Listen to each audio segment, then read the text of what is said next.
नंदुरबार आदिवासी जे पट्टे त्याच्यामधून त्यांना कपड्यापासून तर डोक्याच्या केसापर्यंत तेल लावण्याचंही मिळतं.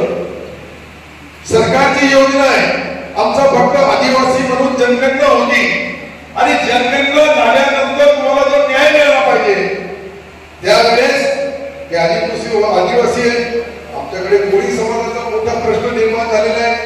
कोळी बांधव या समाजाने जे काही डोकरे कोळी असेल, महादेव कोळी असेल, डोकरे कोळी असेल, कोळ्याच्या अनेक व्याख्या करून ठेवलेल्या आहेत. तेही आदिवासी आहे, परंतु त्यांनाही न्याय मिळत नाही. अशा भावना माझ्याकडे ज्या वेळेस येतात त्यावेळेस मी एक कार्यकर्ता म्हणून माझा कर्तव्य आहे की आपण या समाज बांधवांना, माझ्याकडे तर जे जे येतात मी सर्वांना देतो. एकदा साधू कडवी आहे आता, त्याच्या बायकोला मी, आपल्याला माहित असं काही वाईट वाटत नका, मी यांना उमेदवारी दिली सभापती पदाची आणि सभापती पदाची उमेदवारी दिल्यानंतर त्या बहिणीच्या विरुद्ध जो होता त्याच्यासाठी त्यांनी उमेदवार नाही. साधू कडवी इथं आहे.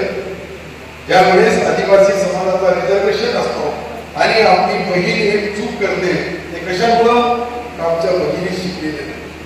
आमचा हा जो तळवी समाज आहे विशेषतः हा शिकलेला नसल्या कारणाने त्याला हेही माहित नाही की त्याला स्वतःला मी सभापती करून आणलो ते दुसऱ्यासाठी हात उचललं. त्यावेळेस शूटिंग मध्ये पहिला आला, शूटिंग मध्ये आला तर त्याचा नुकसान झाला आणि मी त्यावेळेस त्याला सभापती करू शकलो. मग नंतर दुसऱ्यांदा ओपन मध्ये सभापती होतो. मी पहिला माणूस आहे का ओपन मध्ये ही तळवी समाजाच्या त्याच बहिणीला नंतर उमेदवारी दिली आणि तिला सभापती बनवण्याचा मान मी त्या सोयगावमध्ये दिला. चुका होता, माझ्याकडून चुका होतात, आपल्याकडून चुका होतात, समोर बसलेला आपला जो समाज आहे, जे आमचे बांधव आहेत यांच्याकडून चुका होऊ शकतात, परंतु आपण चुका दुरुस्त करण्यासाठी कार्यकर्त्यांना माझी विनंती राहील. आपण जो सिल्लोड सोयगावसाठी मी स्पेशल तुम्हाला 1 महिन्यासाठी माझी गाडी देतो, माझा ड्रायव्हर देतो, त्याच्यामध्ये डिझेल मी भरतो आणि सर्व योजनेचे फॉर्म देतो. मी एकदा मला वाटतं डॉक्टर यांना मी एकदा 2014-15 मध्ये मी गाडी दिली होती. खर्चालाही 25 का 50 हजार काहीतरी दिले होते. 1, 2, 3 असे मिळून 15 तिघांनी वाटून घेतले. समाजाला किती न्याय दिला मला माहिती. हे माझे भाऊ आहे. ते काही तुमच्या विरुद्ध बोलत नाही. 10,000 काही मोठी गोष्ट नाही. आताही मी तुम्हाला पूर्ण पैसा देईल, गाडी देईल, परंतु या समाज बांधवांच्या घराघरापर्यंत जायचं, यांचे फायली भरायचे आणि मला द्यायचे 1 महिना.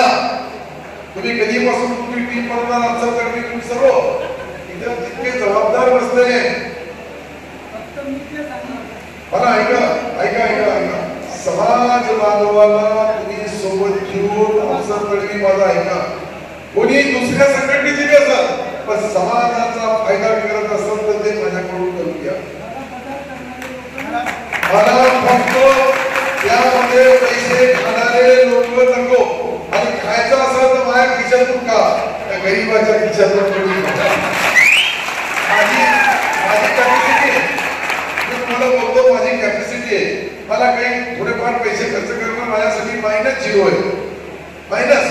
परंतु समाज बांधवाच्या एखाद्या गरीबाकडून 1000, 500, 200 घेतले तर त्याचे परिणाम चांगले होत नाही. आता राहिला प्रश्न, ज्यांनी गायरान जमीन, वन विभाग जमीन काढलेली आहे अशांच्या 7/12च्या नुसार करून देणे, त्यालाच वन हक्क समिती म्हणतात. वन हक्क वन कायद्यानुसार तुमच्या नावाने करावी हे सरकारच्या कडून मी अनेक वेळेस दुरुस्त करण्यात आल्या, परंतु मला असं वाटतं की त्याची अंमलबजावणी होत नाही. आणि अंमलबजावणी होत नाही तर समाजाच्या माणसाला वाटतं की माझा हक्क असून मला मिळत नाही, माझा अधिकार असून मला देत नाही. त्या अधिकाराचा दुरुपयोग होऊ नये हीच तुम्हाला विनंती करायची. मला जर माझी टोपी घालण्याची परवानगी दिली, चुकी काढायची दिली, ते असं करू लागलं मी मला काही पटलं ते म्हणते आदिवासी बांधवांचा तर टोपी सांभाळता येत नाही आमदाराला. त्या टोपी आहे आता दादा टोपी आणत आणि तुम्ही इकडे या, दोघे या आणि हे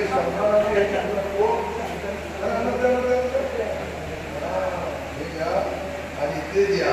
वा